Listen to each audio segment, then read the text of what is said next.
समय ऐसे ही बीतता गया। कुछ महीने गुजर गए। तब एक दिन वो रहस्यमयी तोता दुर्गावती से बोला, अब समय आ गया है कि तू अपनी तीसरी और अंतिम इच्छा मांगे। दुर्गावती कुछ पल के लिए गहरी सोच में डूब गई। फिर शांत स्वर में बोली, ठीक है, मैं चाहती हूँ कि मैं इस राज्य की रानी बनूं और इस पर शासन करूं। और ऐसा तू क्यों चाहती है? क्योंकि मैं महिलाओं को शिक्षा के लिए प्रेरित करना चाहती हूँ। खास तौर से उन विधवा स्त्रियों की मदद करना चाहती हूँ जिन्हें ये समाज एक बोझ की तरह देखता है। मैं स्वयं एक विधवा हूँ, इसलिए उनकी पीड़ा को समझ सकती हूँ। तोता कुछ देर के लिए आंखें बंद करके गहरी सोच में डूबते हुए बोला, तूने तीसरी इच्छा बिल्कुल सही समय पर मांगी है। केशव नगर के राजा विक्रम अब अपनी पत्नी के साथ सांसारिक मोह माया से मुक्त होकर तीर्थ यात्रा पर जाना चाहते हैं। वो चाहते हैं कि कोई बुद्धिमान व्यक्ति उनकी जगह राज्य का भार संभाले। इसीलिए उन्होंने एक प्रतियोगिता रखी है।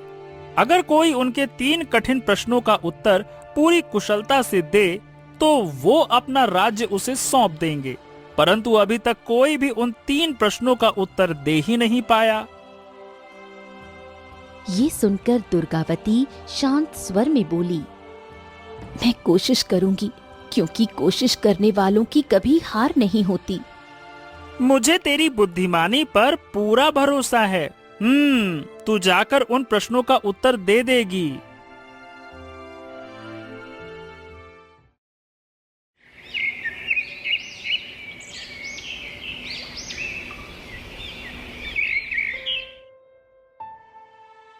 अगले दिन दुर्गावती राजमहल जा पहुंची, जहां केशव नगर का राजा विक्रम अपने दरबार में बैठा हुआ था। कौन हो तुम? मेरा नाम दुर्गावती है। मैं केशव नगर की रानी बनना चाहती हूँ और मैंने सुना है कि जो आपके 3 प्रश्नों का उत्तर कुशलता से दे दे, उसे आप अपना राज्य सौंप देंगे। हाँ, तुमने बिल्कुल सही सुना। ठीक है, तो हमारा पहला प्रश्न है कि बताओ, ऐसा कौन सा सत्य है जिसे जानने के बाद भी अधिकतर लोग स्वीकार नहीं कर पाते? कुछ क्षणों तक सन्नाटा रहा।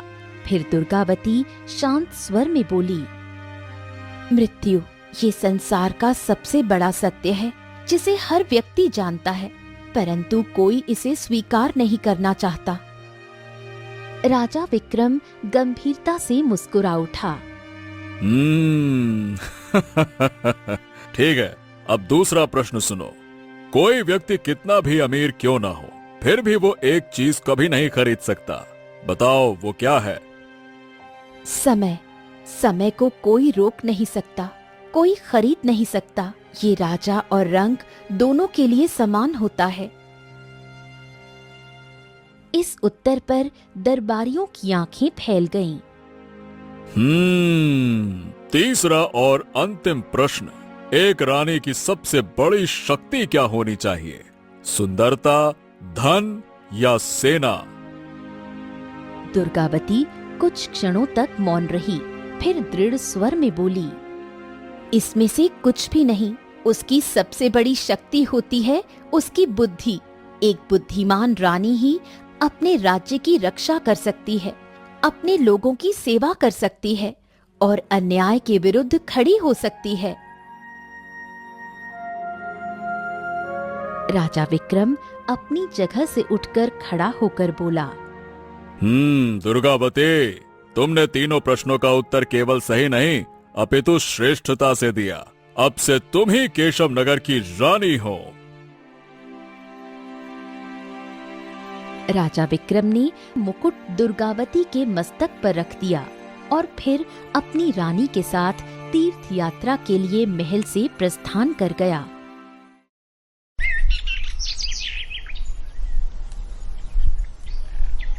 दुर्गावती उस दिन से केशव नगर राज्य की रानी बन गई।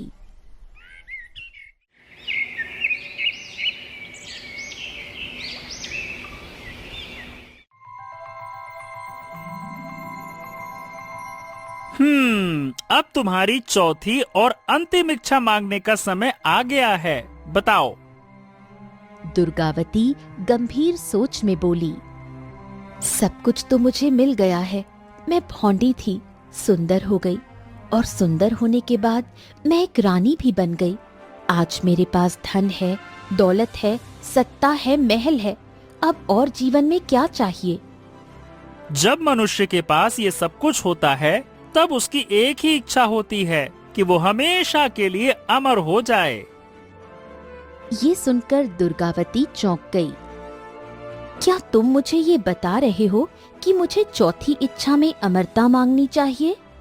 नहीं, मैं तो केवल तुम्हें बताना चाह रहा था कि इसके बाद अब मानव की केवल अमर होने की ही इच्छा रहती है। मानव की इच्छाओं का कोई अंत नहीं है। दुर्गावती गहरी सोच में डूबती हुई बोली, ये सच है कि अमरता शब्द सुनने में बहुत ही अच्छा लगता है, परंतु ये वरदान के साथ साथ एक शाप भी है। और फिर इस संसार का नियम है, कोई भी वस्तु एक सीमित समय तक ही रहती है, फिर वो चाहे मनुष्य हो या फिर कुछ भी। मेरी चौथी इच्छा ये है कि मैं तुमसे ये पूछना चाहती हूँ कि तुम कौन हो? ये सुनकर तोता चौंक गया और अचानक वो हंसते हुए बोला, मेरे श्राप से समाप्त होने का समय आ गया है। क्या मतलब?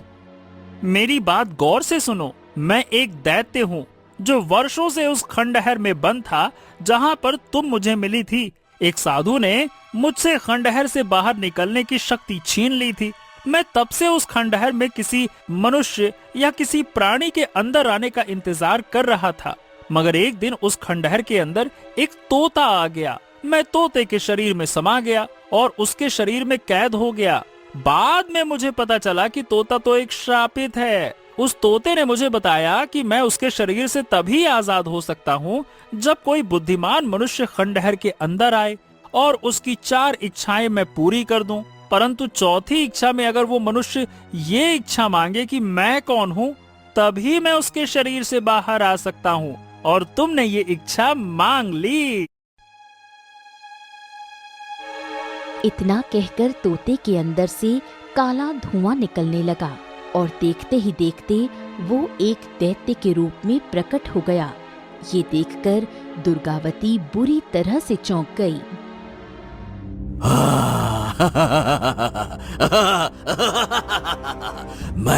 मैं बहुत समय बाद आजाद हुआ हूँ, इसीलिए मुझे बहुत तेजी से भूख लगी है और मेरी पहली खुराक तुम हो। दैत्य ने इतना कहा ही था कि तभी वो तोता रंग बिरंगी किरणों से एक सुंदर राजकुमार में परिवर्तित हो गया। ये देखकर राक्षस और दुर्गावती दोनों बुरी तरह से चौंक गए। कौन हो तुम? हाँ, मैं एक घमंडी राजकुमार था। मेरा विश्वास था कि इस संसार में अगर कोई बुद्धिमान होते हैं तो वो केवल पुरुष ही होते हैं, स्त्रियां नहीं। एक दिन मैं जंगल में शिकार करने के लिए गया था, तभी वहां पर मुझे एक स्त्री दिखाई दी और मैंने उस स्त्री का मजाक उड़ाना प्रारंभ कर दिया। अब मैं नहीं जानता था कि वो स्त्री कोई साधारण स्त्री नहीं बल्कि वन की देवी थी। वन की देवी ने मुझे तोते में परिवर्तित कर दिया और मुझसे कहा कि तुझे एक बुद्धिमान स्त्री ही तोते के रूप में से मुक्त कर सकती है। जा, खंडहर के अंदर चले जा। खंडहर के अंदर एक दैत्य है जो बाहर निकलने का प्रयास कर रहा है। वो तेरे शरीर के अंदर समा जाएगा, लेकिन तेरे शरीर के अंदर रहकर वो कैद हो जाएगा। उससे कहना कि वो तभी आजाद हो सकता है जब वो किसी मनुष्य की 4 इच्छाएं पूरी करे, और चौथी इच्छा अगर वो मनुष्य ये मांगे कि आखिर वो कौन है, तो वो दैत्य तेरे शरीर से आजाद हो जाएगा। परंतु उस दैत्य को ये नहीं बताना कि चौथी इच्छा पूरी करने के बाद जैसे ही वो तेरे शरीर से आजाद होगा, वो उसका अंतिम दिन होगा और वो जलकर राख हो जाएगा। ये सुनकर दैत्य बुरी तरह से चौंक गया। ओ, तो तुमने तोते के रूप में मुझे धोखा दिया। मैंने तुम्हें तोते के रूप से मुक्त किया और तुमने मेरे साथ ऐसा किया। नहीं नहीं नहीं नहीं, नहीं, झूठ मत बोलो। तुमने केवल स्वयं को मुक्त करने के लिए ये सब कुछ किया। राजकुमार के इतना कहते ही दैत्य के शरीर में आग लग गई और वो जलकर राख हो गया। कुछ समय बाद राजकुमार ने दुर्गावती से विवाह कर लिया और दोनों मिलकर केशव नगर राज्य को प्रेम, न्याय और बुद्धिमत्ता से चलाने लगे। इस तरह से दुर्गावती की चतुराई और धैर्य ने न केवल एक राक्षस से मुक्ति दिलाई, बल्कि एक राज्य को भी एक सच्ची रानी और राजा प्रदान किए।